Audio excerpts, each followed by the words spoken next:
Est-ce que tu pries pour pouvoir faire les choses correctement selon le Seigneur? Est-ce que tu pries pour pouvoir glorifier Dieu à travers cette chose que tu veux que Dieu te donne? Est-ce que la façon dont tu vas utiliser cette chose-là va le glorifier? C'est autant de détails qui comptent pour le Seigneur.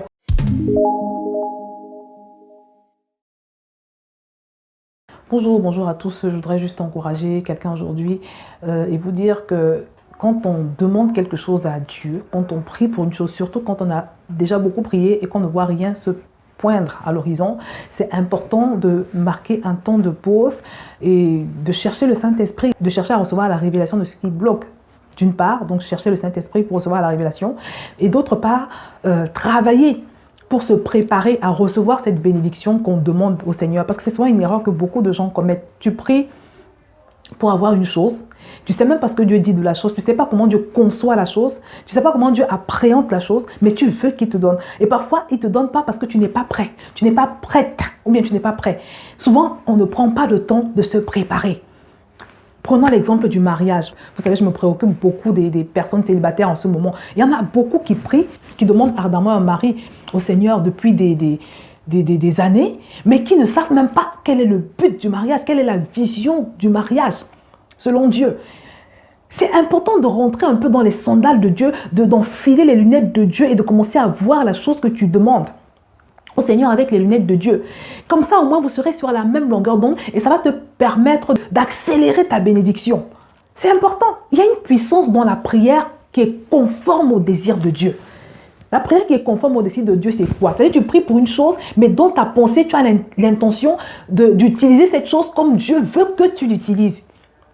En ce qui me concerne, par exemple, je me souviens que quand j'ai eu mon bac, j'ai commencé à prier pour le mariage. Et je ne connaissais même pas encore Dieu comme je le connais aujourd'hui. Je vous assure, j'étais dans la religion. Mais j'avais la foi. Je croyais que Dieu m'entendait et qu'il pouvait faire des choses. Donc, comme moi, j'étais une jeune fille, vraiment, j'avais beaucoup de principes. J'avais quand même reçu une éducation.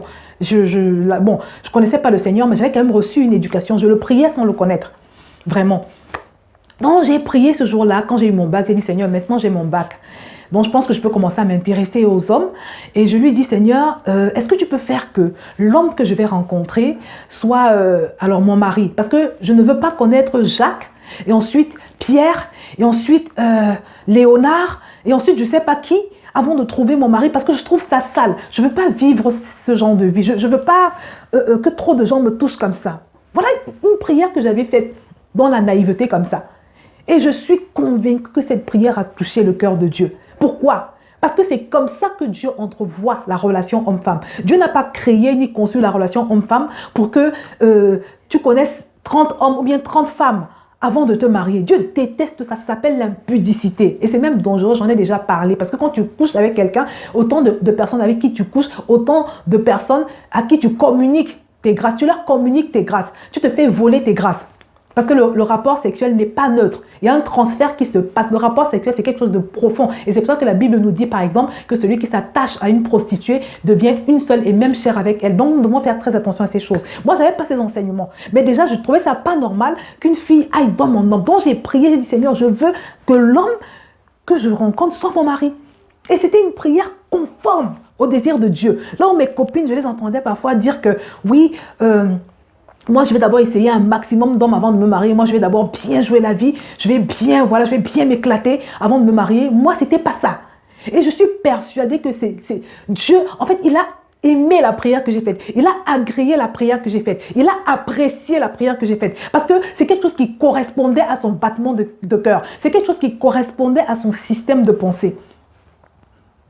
Quand j'ai fait cette prière, c'est 3 ans plus tard, je pense, que j'ai rencontré mon mari. Et quand je l'ai rencontré, lui aussi, il était encore très jeune. Il a commencé à me parler de mariage tout de suite. Je vous assure, lui-même, il n'était pas encore dans le Seigneur comme aujourd'hui. Il a commencé à me parler de mariage tout de suite. Et quelques années après, on s'est mariés. Quelques années. Donc, cette prière, je sais que le Seigneur m'a entendu. Et je lui dis encore merci pour cela.